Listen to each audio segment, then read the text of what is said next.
Скажите, пожалуйста, что такое духовный учитель народа в литовском контексте? Ну, я думаю, те, которые припоминают наши деньги литосы, знают, какие отцы народа там были напечатаны на 100-литовой купюре. Симонас Даукант. На 50-нике Басанавичус Йонас. На 20-ке Майронис. На 10-ке Дариус Иргиреnas. На 5 Матиус Валенчиус. Кажется, я даже не припоминаю. 500 литров, там Винца Скудерка. Ну вот все, вот эти наши прародители, праотцы нашего народа. А это все деятели национального возрождения 19-го столетия. Первый, можно сказать, что они прародители этой новой нации литовской. Надо разделить старую Литву, Великое княжество Литовское, и новую Литву, которая свою кульминацию, наверное, имела в междувоенное время с Каунасской Литовской Первой Республикой. Теперь так сказал, но теперь сам буду себе противоречить, потому что теперешняя Литва, это, ну, скажем так, между нами говоря, третья Литва, она уже перешагнула вот эти рубежи, даже Великого княжества Литовского, я думаю, потому что мы стали новой такой нацией, которая никогда так не жила. Не жила никогда ни материально, ни духовно так богато, как теперь. Так вот, если это так сказать, то теперешние наши прародители новые должны быть. Это не только Ландсбергис, Адамкус или Бразаускас. Можно и так сказать. Ну и наши гениальные творители, скажем, театрального, отцы, как Нехрошиус, Туминас или Коршуновас в театре. О том я студентам говорил. Так вот, наверное, так отвечу. Современные отцы, в них кто продолжается из патриархов, отцов другого общества, другого народа, другой Литвы? Их уже несколько стран и народов получается. Ну, Первая республика знала, что прародитель – это Витовт. Великий князь Литовский, почти король. Теперь с ним начал конкурировать Миндов. Вот эти такие верхушка. Арнольд Тойнбис сказал бы, что это гениальное меньшинство. Те люди, которые создали Великий княжество Литовский. Это были, как сказать, ну, герои и для Первой республики. Виштитис, недалеко от Калининградской области, там есть даже такой обелиск. На обелиск наверху голова Витовта, скульптурная, на левом боке Йонас Басанавичус, на правом боке Антана Сметона. Все сказано. Что из головы Витовта в голове Басанавичуса? Ну, наверное, простор мысли. Просторность. Платумас минтес. Я думаю, что широта. Я думаю, что и Басанавичус думают о новом широком размере литовской нации с происхождением от траков, фригов, от индоевропейских вся. А Витовтас – это стратег, который посылает для магистра ордена крестоносцев Эршкетас, kaip bus rusiškai? Осетр. Осетр. Осетр.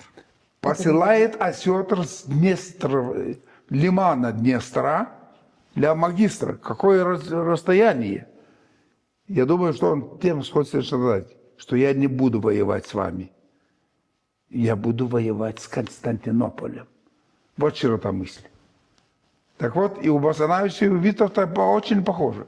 Я не знаю, как теперь, что взяли, но я думаю, что те люди, которые стали первыми миллиардерами Литвы, это мои студенты.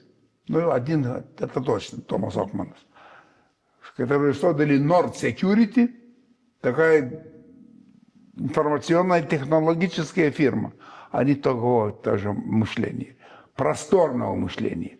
Вот это, наверное, эта просторность великого княжества Литовского, просторность мысли и одного поколения, и новейшего поколения объединяет это. Я импровизирую здесь очень, но я думаю, что правду сказал. Я ищу континуум вот этой мысли, континуум сердца. И скажите, пожалуйста, вас лично, что от Сметаны? Или, может быть, вы совершенно разные, и это правильно, и очень хорошо? Я знаю, что когда хочешь сказать, что вещь хорошая, учитель хороший, это учитель со сметанского смака. Сметанишка смоки, то есть. Сметанские времена – это качество. Когда мы очень часто говорим, что качество – это нордические страны, северные страны, Да. то можно так сказать, в литовской истории качество – это Сметана.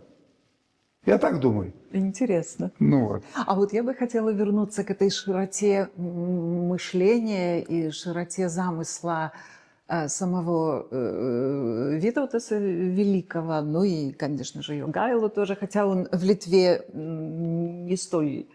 Ну, переоцениваем теперь Йогайло. Да, сейчас Могу да. очень просторно об этом говорить. Имейте в виду. Но все-таки Витаутас тоже вследствие широты своего мощения, он же создал и вот эту другую, то есть это линия в линии, контрапункт все-таки вот этого многокультурного великого княжества Литовского вследствие там завоевания или присоединения, скажем, там славянских земель и так далее, но он же дает в 1388 году, да, привилегию евреям. Он приглашает сюда татар и караимов, как свою личную гвардию, которые хоть и не многочисленные группы, но весьма яркие, своеобразные, ну, можно сказать, как украшение литовской истории. Вот. Ну и во времена Витаутаса и Йогайло начинается вот этот контрапункт между литовцами и поляками. Контрапункт, но он... И сотрудничество. Сотрудничество. Можно так сказать, что все-таки они ведь двоюродные братья. Да. А между двоюродными братьями... Все бывает, да, но, да, понимаю. Но все-таки после 1382 года, когда был обвинен Йогайло, что убил отца Витовта Кястутиса, все-таки больше потом не воевали. Никогда Витовт с Йогайло. Это очень часто встречается такая мысль, что это главные враги.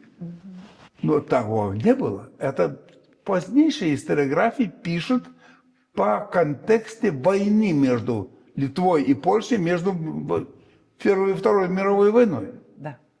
В конфликте за Вильнюс. Тогда через вот эти окуляры смотрят на историю.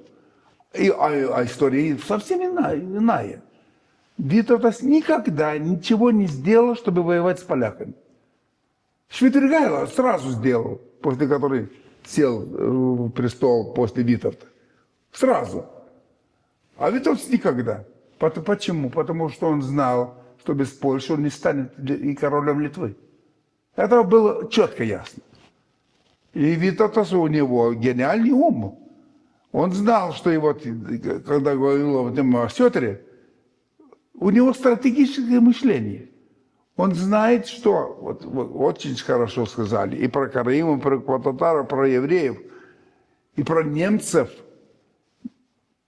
Очень дружественные отношения с Ригой и с Кёнигсбергом даже. Но, что главнее всего, чего не видит литовской историографии очень часто, откуда околицы? Околичные деревни Деревня, да. в Вильнюсском крае. Тут надо уточнить, что по-литовски околичья, соколица по-польски – это такие поселения польской шляхты на определенных рубежах исторических. И в основном жители этих деревень поляки и говорят по-польски и сохраняют вот это... Очень архаический даже слог своих мыслей, грамматики и так далее. Да, безусловно, это старопольский язык, который когда-то...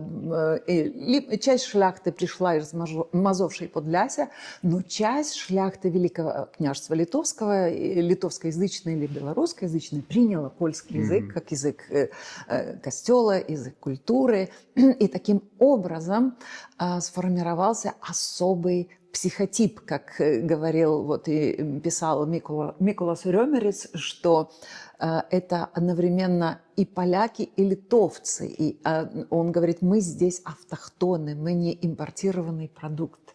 И очень часто все забывают, да. что 1300, кажется, 48 года Подляшье и между Подляшьей и Гродненским поветом есть четкая граница, которую чертит Кестутис, а потом Подляшье есть уже под властью Витовта. Даже такой город Ганенс, который на Бебже, река такая, которая приток Нарева, она пополам делена. Знаете, все часть Витовта и часть Мазовская. Так я думаю, если Витовт властвовал над Подляшьем, то мне ясно, откуда польские рыцари, не только, это дробная шляхта, да. Это даже не рыцари, это та окольничная шляхта, но она по Невяже, там где Ванчогала, Бопты, Кейданы, она где Буйвиджи Неменчине, там, где надо охранять главные центры, главную часть, такую ядерную часть государства. Там все. Так вот, это тоже помысл Витовта. Да. Хорошо, но пока идет, я бы сказал, логический анализ, рациональный анализ, исторический, естественно, и разговор, как мне кажется, о некой прагматике. С кем воевать, не воевать, дружить, не дружить. Что это принесет к устройству того государства, к чьей-то власти. А вот все-таки кто родитель, кто патриарх ценностей? Что хорошо, что плохо? Что можно, что нельзя с точки зрения морали, с точки зрения этики, общественной, народной, официальной, может быть. Кто эти люди во времени, в том времени, о котором вы сейчас говорите, кто это продолжал, поддерживал, подхватывал, и кто сейчас это делает? Голос ума, голос совести. Громко звучит, но на самом деле это практика жизненная. Совесть, как слово по-латински «консциенция», она появляется у Абрахама Кульвятниса. Так я очень часто говорю, что совесть появилась у литовцев в XVI веке. Как это так? Вот. Но если слова нет, откуда в явлении, да? Так вот, я шучу, конечно, но все-таки вся моральность, если так сказать, история моральности, то она идет с главными мыслителями, которые были самые главные люди, которые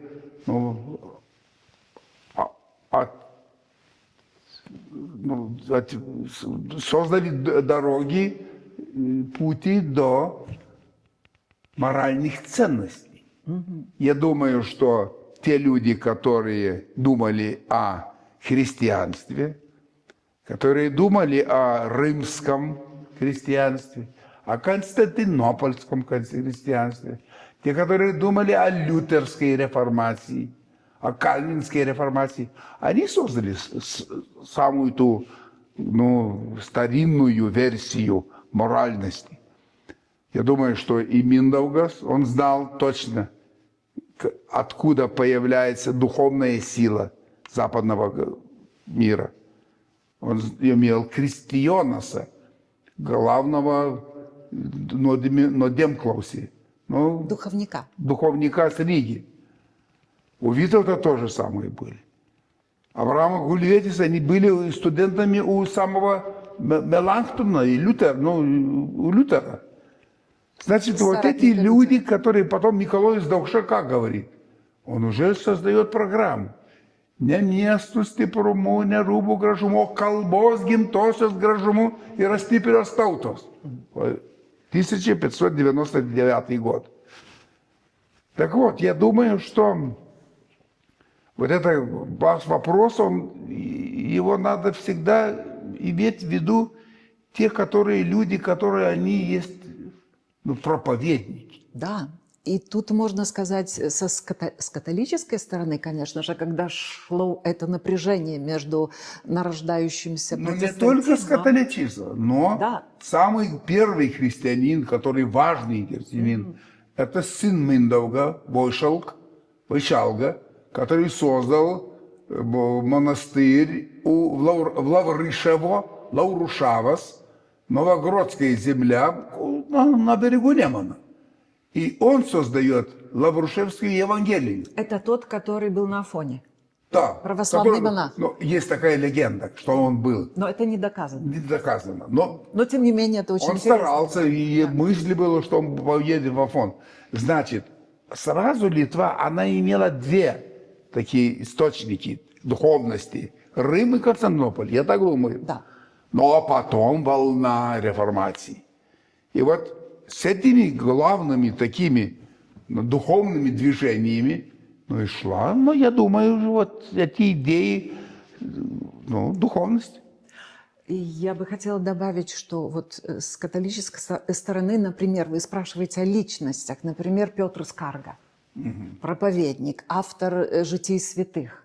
Когда-то у меня такая была большая книга, я все ее изучала, читала, и он был ректором Вильнюсского университета. Первый ректор Вильнюсского университета. Да, выдающаяся личность.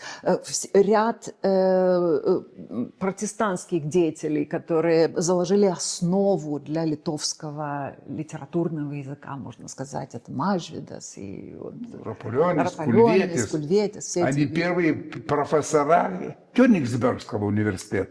Да, и таким образом, я думаю, складывается, я думаю, в Великом княжестве Литовском огромное уважение к знанию.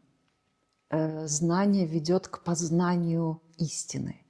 И, кстати, мне почему-то кажется, что такая любовь к знанию даже литовских евреев, Меснанди, Вильнюсский Гаон, корнями, конечно, уходит во всю историю богопознания, идущая от древнего Израиля, но и атмосфера самой Литвы, духовная и интеллектуальная атмосфера, хотя евреи жили обособленно, я думаю, все равно могла влиять на всех здесь живущих.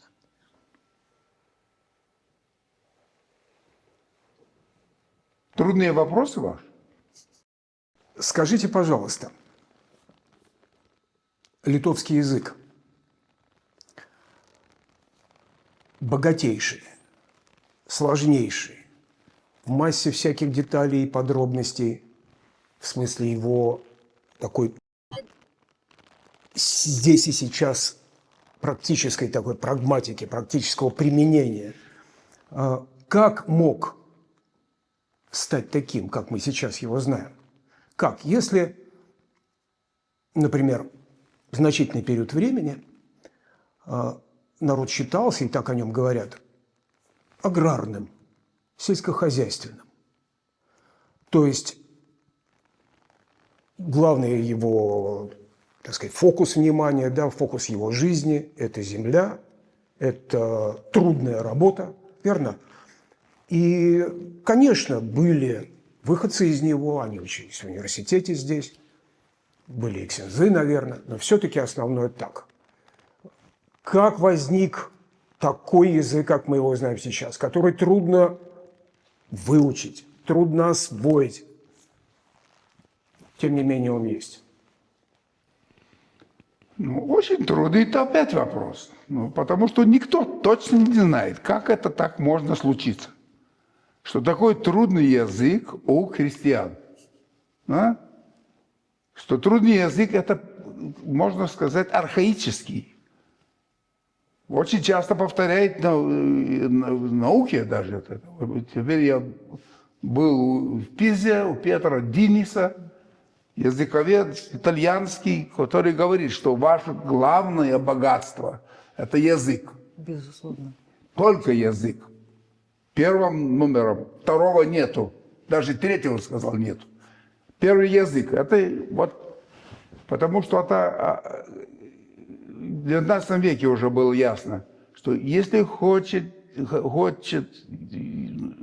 науковед узнать про староиндоевропейский язык, а вот этот язык и для германцев, и для романцев, и для славян, они должны поехать все на деревню в Литву. Французский языковед Мейе так сказал. И все это знают. Так вот, с этим трудно это понять. Да, и великие российские ученые Иванов и Топоров Да. неоднократно приезжали сюда с экспедициями. Но надо различать архаический язык, когда он стал таким языком, как мы говорим теперь литовский. В 1906 году, когда Яблонский создал литовскую грамматику. Да. До этого не было. И она была не снормирована, без нормативного варианта. Так вот, новый язык с очень архаическими формами. Можно так сказать. Я слышал от литовцев, которые одновременно владеют русским языком, что литовский язык, он чрезвычайно вежливый, он чрезвычайно тактичный язык. Что даже самый последний бомж здесь, бездомный, я не знаю, алкоголик, литовец, так сказать, на улице где-нибудь Вильнюса, он будет разговаривать тактично, вежливо, дипломатично, таким языком. Язык это задает. Как такое могло произойти? У Адама Мицкевича ведь есть, что это язык брахманов. Это с Индии, с веданской Индии. Да. Язык брахманов, что он не может ругаться. Это есть у Адама Мицкевича. Ну да, в литовском языке нету сильных ругательств. Нет, Можно нету сказать сильных ропужа или Но еще что-то. и мы очень завидуем теперь тем странам и тем языкам, которые могут вот так крепко выразиться. Это ясно тоже. Никто не радуется очень вежливостью языка, я могу так сказать, но это шутка. Почему? Что, запретил какой-нибудь Витутас при всем уважении? Нету такого, нету. Вот запретов нету. Вот такой язык. Но это одновременный разговор о том, что первично ум или язык и взаимовлияние. Но даже в наречиях, например, жмутский язык, жемайтийский, западно-литовский язык, откуда я родом, он грубый. Не по сравнению с какими дзуками, вот Южная Литва или Сувальчизна, Ужнямуня, занимают. Они там очень часто не могут понять нашего жемайтийского языка, потому что он грубый, такой... И интонации довольно Интонации да. такие злые. Значит, не можно так сказать. Но ругательств тоже нет. Может, это влияние угрофинского субстрата? Может быть. Никто не знает. Это про брахманов не можем ничего сказать. Потому что Индия задалеко. Мы какого-то является так, как Исландия, периферийный язык норвегов, как поляки наши, периферийный язык старопольского языка. Я так думаю, что мы какого-то периферийный язык какого-то духовного индоевропейского континента, который тут остался, потому что нас не повлияло тауту гимимо эпоха. Эпоха переселения народов. Переселение народов. Не Оказала повлияло. Потому что хуны были, но как-то мелком так прошли. Болото, трудно же было Может пробраться. Леса, болота. В переломные моменты исторические, в переломные временные вот такие вот точки, рубежи, как этот самый язык выручал? Такой вот язык, как вы говорите.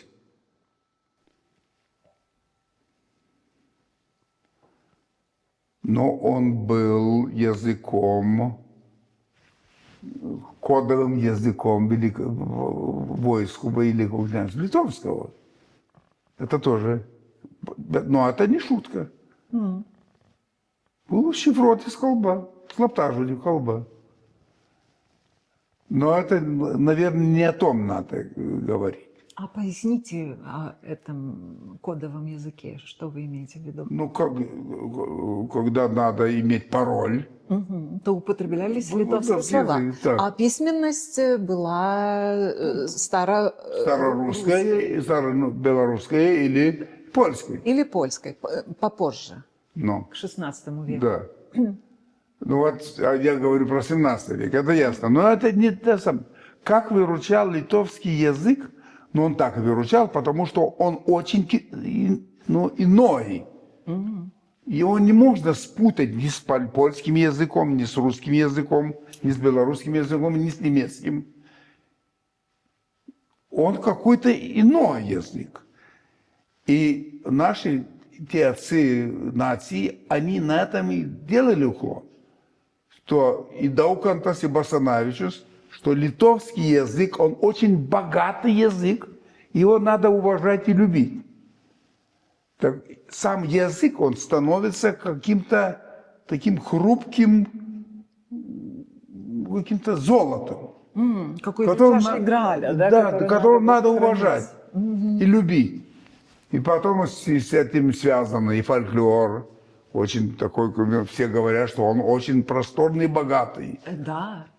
Что очень много песен, много очень всяких поговор, всяких митологий, мифологических вещей и так далее. Ну вот вы говорите об этой вот какой-то духовной Атлантиде, которая здесь как бы незримо присутствует. Вот из личных впечатлений я когда-то пела в таком ансамбле литовской народной песни.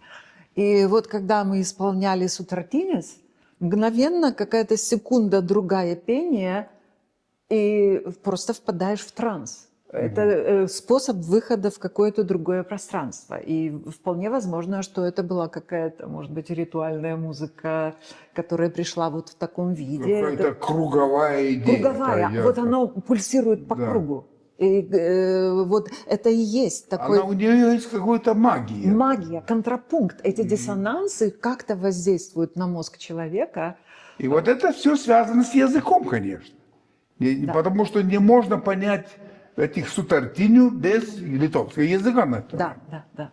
Так вот, ну, это, как сказать, паслатис.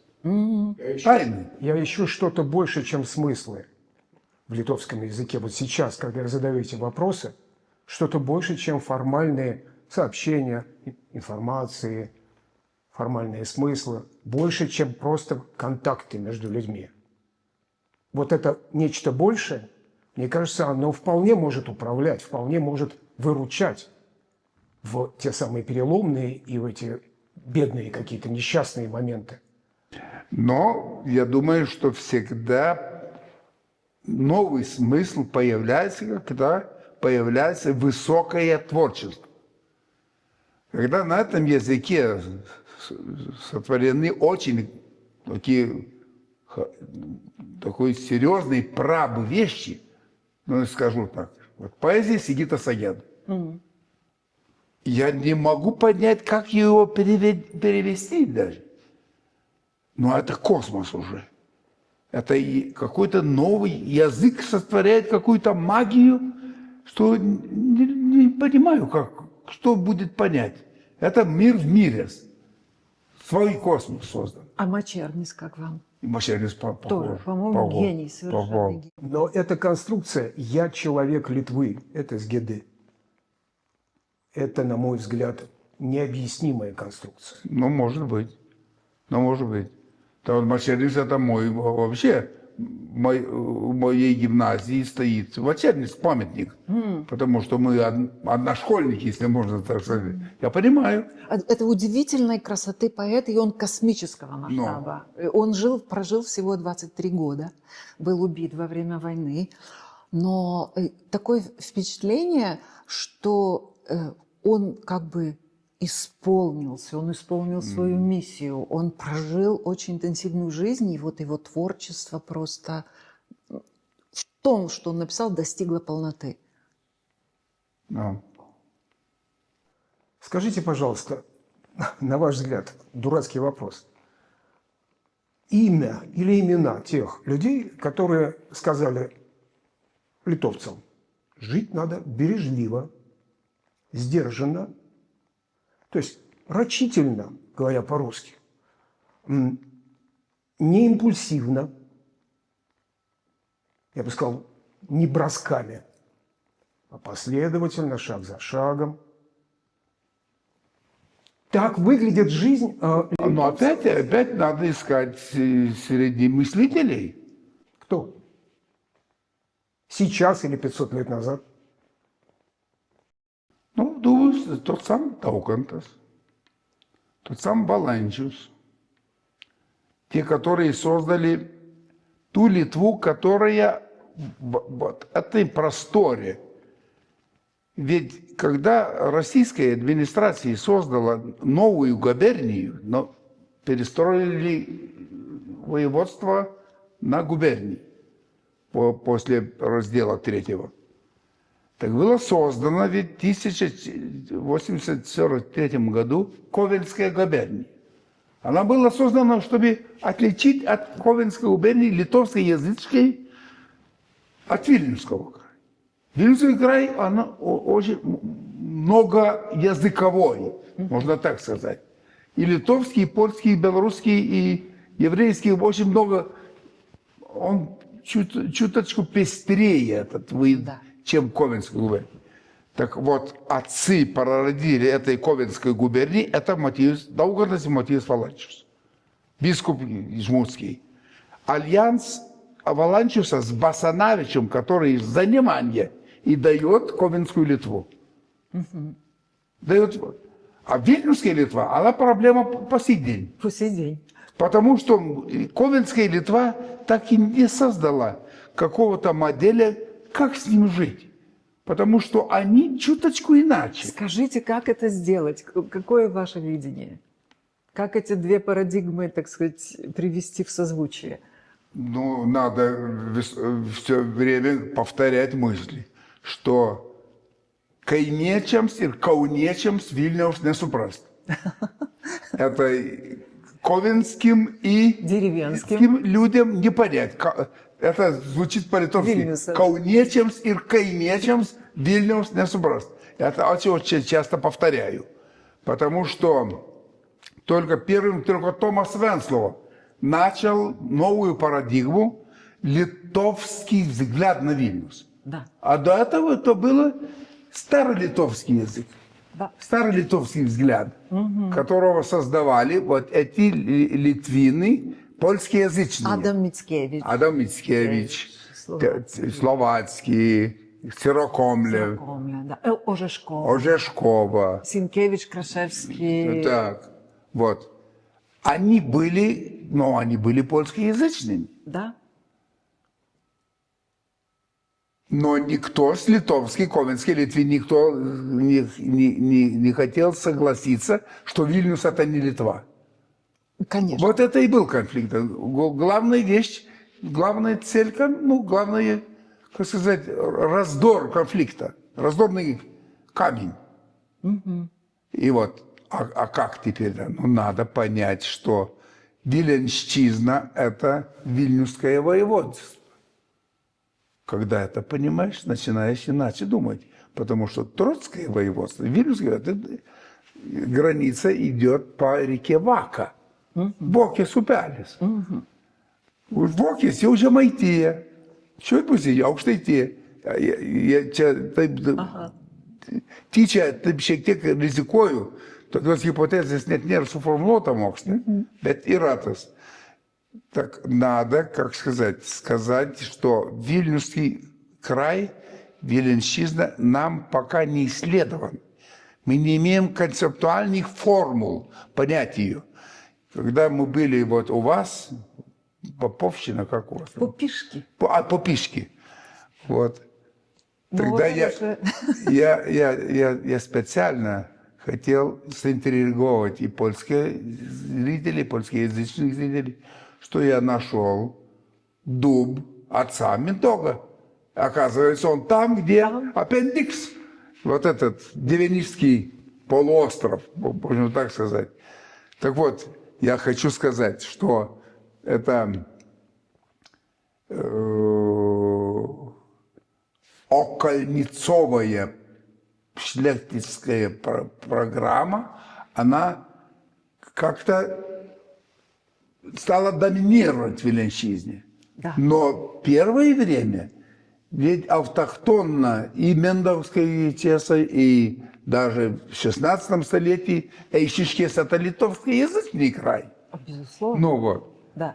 Профессор здесь говорит о серии программ ТВП Вильно. Есть такая телекомпания, где профессор еще с двумя коллегами, они тоже доктора наук. Но они поляки. Они поляки. Ну, литовские вместе... поляки. Да, литовские. Я создал уже Барбара Станкевич, это моя ученица. И с магистерской, правда, и докторской. Так я горжусь, что все-таки создал такой тип литовского поляка, который понимает литовцев. Безусловно. И вот они путешествуют по Виленщизне, где в основном люди говорят по-польски. И тут же находят вот эти какие-то потрясающие корни из этой старой Литвы. Вот этот дуб Миндаугаса или там даже родина Витаутаса тоже на тех же... Это чрезвычайно интересно. Это дает, в том числе и местным полякам, создает тоже этот мостик. Все и так знают, что мы отсюда и что это наша земля, но тем не менее найти общие корни вот в этом великом прошлом, это дорогого стоит. Ну, а польские националисты и литовские националисты всегда согласались, что надо разделять все. Да, Вильно наш. И переделить. Скажите, пожалуйста, журнал «Колокол» Кудирки.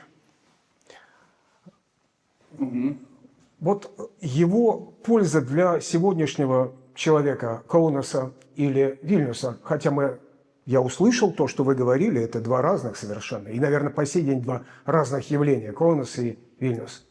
Вот тот самый журнал «Колокол» Кудирки, который совсем не отсюда, не из Вильнюса, по крайней мере. Вот. Что он значит?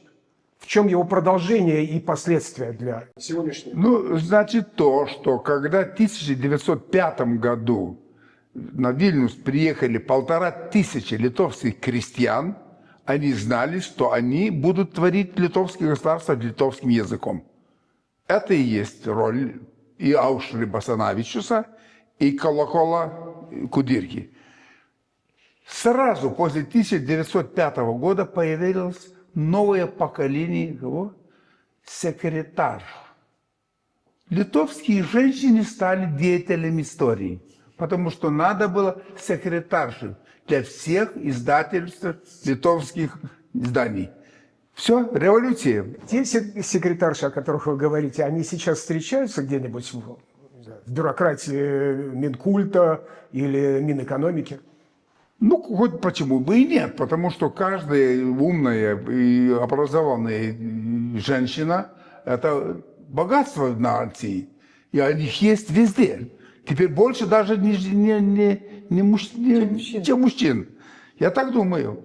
А вот тогда, ну, вот видим 20-ку нашу 16 февраля 1918 года, 20 мужчин. без женщин. Но, Писали декларацию независимости. но, когда надо подготовить эту, везде Фелиция Борткевича. Все сдали ее. Смотрят, как коты на сало.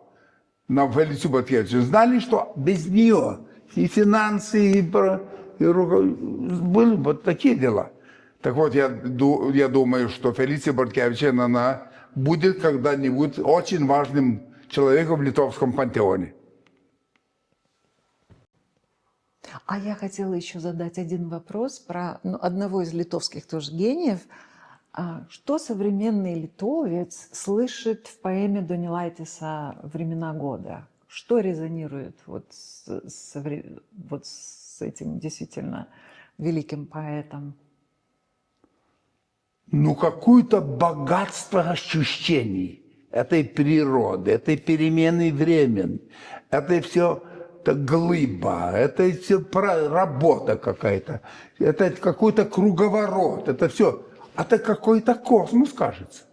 Я не знаю, я много не могу, очень-то не чувствую себя специалистом, но у него есть такое, как сказать, мясо поэтическое. И ее полным-полно везде. Так вот, я знаю, что у него будущее тоже. Мне тоже так кажется. Скажите, пожалуйста, в Сигите Сигеде есть Чорлёнис? Живет в нем? В Сигите Сигеде, конечно. Он когда сказал мне, если, Альфредос, твоя историческая концепция, которая чуточку подчеркивает, что не с язычеством Литва вышла на историю, а с европеизацией. И христианством. И христианством. Это концепция Гудавичус. Но если в этом свете, Даусося по-литовски, не будет моих языческих прадедов, так я не люблю твоей истории. Так вот, это Геда.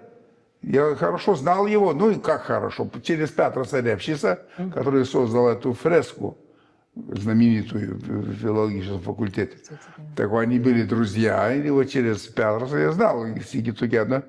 И, как сказать, я знаю, что они очень крупные люди, которые создали новое такое чутье и мышление Литвы. В том числе Сигитас Геда написал замечательный поэтический перевод песни и псалмов Да. на высочайшем уровне. И Коран, и даже.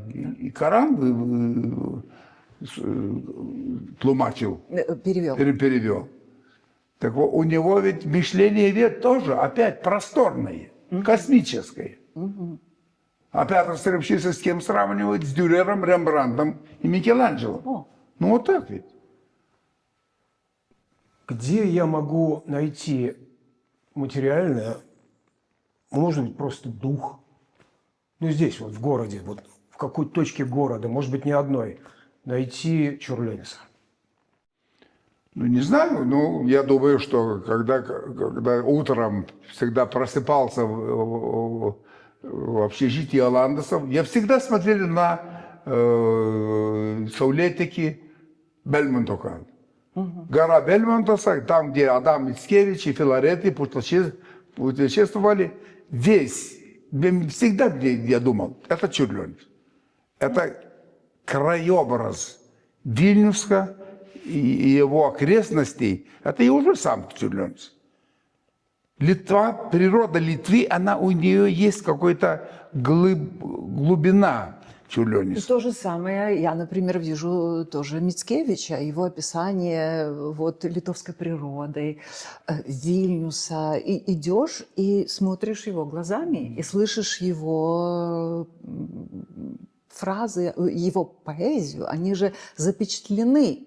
Так как Мойша Кульбак сказал, тоже великий еврейский поэт в поэме о Вильне, что каждый твой камень – это псалом, то мне кажется, что камни Вильнюса, они запечатляют собой, опять же, и того же Чурлёниса, и Мицкевича. И вот мы говорили еще о создании нашей культурной и духовной традиции, то есть разными ветвями христианства, православием, католицизмом и протестантизмом.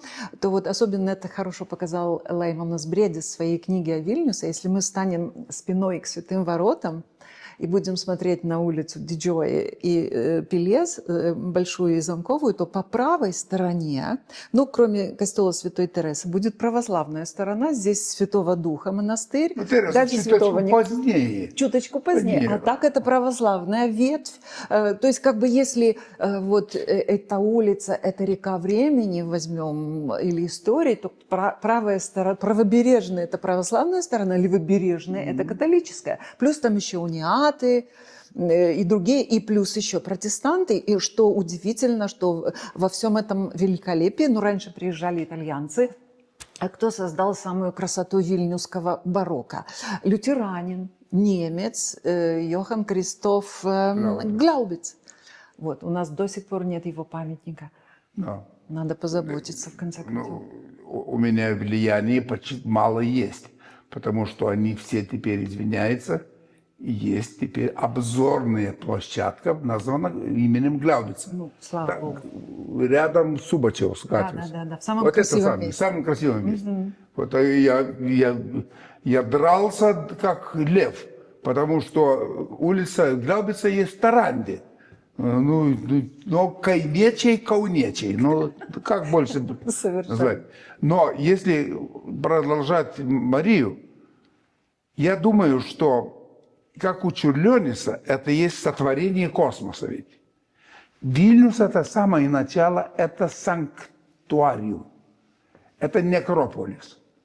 Это место, где сажают Дягина, сжигают предков. Вирусуют Дягин ему попротис. Да. Это место Швенторога. Греки знают таких мест, называют их амфиктиони. Она никому не принадлежит. Она принадлежит оракулам Дельфа, она принадлежит организаторам Олимпиады, Олимпия. Это амфиктиони. Вот Вильнюс есть, он чуточку выше, чем все, быть чьей-нибудь, ну, собственностью. Так вот, у Чурлёниса у него есть вот та, что Литва, она выше всего. Что она со своей природой вильнюсской, она, как сказать, перешагает любые границы. Или... Так вот, у меня этот вид, да, этот аспект как-то мало очень акцентирован. Можно еще продолжить, что на месте, где была вот одна из священных рощ, там были замучены виленские великомученики, так сказать, повешены на этих же дубах. И это великая христианская святыня сейчас, православная. А икона Остробранска... Не православная, греко-католическая она теперь. Нет, это православная. Греко-католические по другой стороне. По другой стороне, хорошо. Угу. Вот. И это тоже, ну, создает дух этого города. Ну дух это, конечно, можно сказать, что самый такой богатый, исторически богатый Львов имеет 5 углов. Католический, православный, константинопольского толка, еврейский, армянский и греко-католический за город. У нас 9. У нас, да. У нас 9. Что интересно? В Вильнюсе 9 выше, чем счет, чем у Львова. И вообще в Европе нету такого города, который имел сразу 2 такие большие части. Грецкий город, Civitas Rutenica, как говорят источники по-латински, и римский город. Да. Так вот, только Вильнюс. И это одна из причин такого духа, я не люблю слово толеранции, он потерял свой смысл, терпимости и взаимной солидарности и сосуществования. Потому что я даже такой делал доклад, меня очень, как сказать, поуважал Генрих Самсонович, это легенда литовской, польской медиевистики. Я говорил, что как доказано, что в этом римском городе и там греческом городе, если иметь костел Иоанна, то православный город будет Ивана. Если Николая, там будет Миколаевск. Если Михаила, будет Микола. И все у нас есть. И все у нас есть. У нас есть и то есть, ну, как сказать, как в Вейдере, Как в в зеркале. Обе, Самсонович говорил, ну, это находка. То значит, что даже Хантингтон не может... У Хантингтона есть цивилизации разные, они будут воевать. Да. А Вильнюс нашел какое-то сожительство. И даже учтите, во времена реформации же не было войны здесь. Ну. В Германии шла война длительная, а у нас здесь были дискуссии. Привилегия Зигмунда Августа 1563 года, который Адамкус вез Ельцину. О. Показать, что мы такие. А что конкретно было в этой привилегии? Что равные права имеют православные с католиками.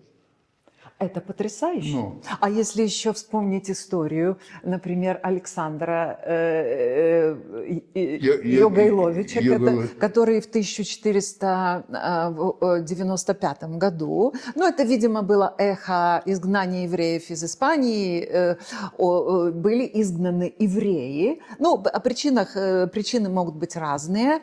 Ну, Фердинанд и Изабелла короли назвали главную причину прозелитизма евреев среди христиан.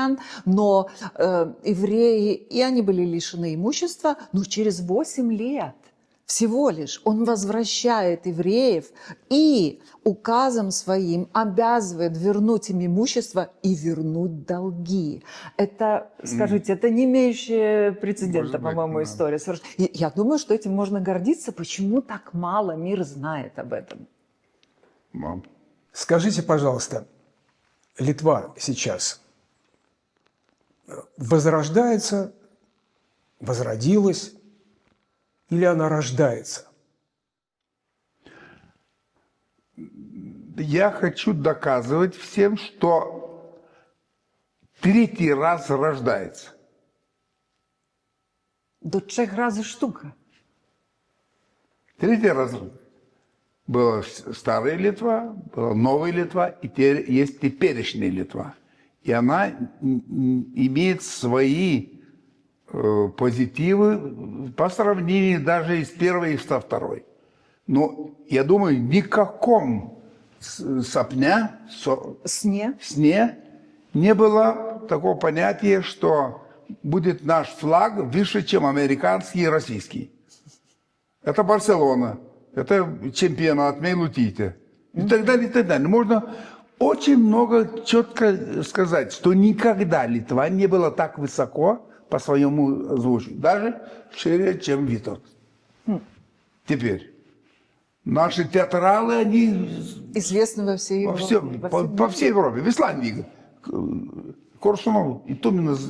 Да я однажды летела в самолете из Америки, и оттуда летел театр Коршуновеса, который выступал в Аргентине. Там были какие-то потрясающие гастроли и в других странах. Да. А у нас серьезная музыка, ну просторная на всю весь мир. Я горжусь тем, что я живу в это время. Мне часто Витовт, и не часто Басанович или Сметон. Мне нравится наша эпоха.